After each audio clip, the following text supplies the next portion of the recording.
শীতল মামার মধুর ফন্দি। একদিন শীতল মামার খুব মধু খাওয়াটার ইচ্ছে হলো।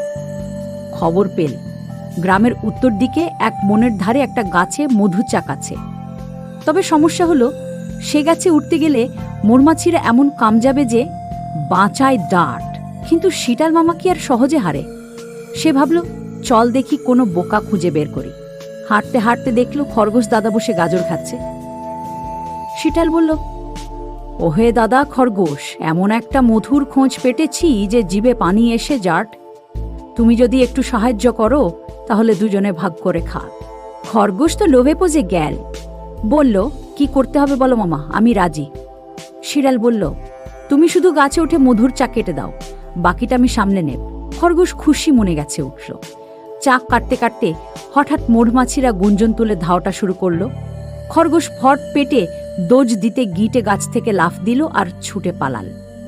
শীতল মামা দূর থেকে দেখল খরগোশ তো পালিটে বাঁচল, কিন্তু চাকটা গাছেই রটে গেল। তখন ভাবল, না, এবার নিজেকেই নামতে হবে। অতি সাহস করে গেছে উঠল শীতল মামা। গুটি গুটি করে চাকের কাছে গিটে এক টুকরো কাটতেল আর মুখে দিল। আহা, এমন সবার! কিন্তু তখনই পেছন থেকে একদল মৌমাছি এসে হামলা করল।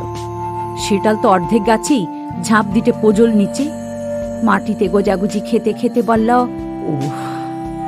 বুদ্ধি খাটাতে গিটেও যে এমন অবস্থা হবে ভাবেইনি। এরপর শীতল মামা ঠিক করল, এমন বুদ্ধি যার শেষে খাওয়াটা নেই, এমন বুদ্ধি আর খাটাবো না। এবার সরাসরি আম পাঠাবো, চিঠি দিতে। মৌমাছিদের বলবো একটু দিতে যা। এরপর থেকে শীতল মামার নাম হলো মধুর বোকা শীতল।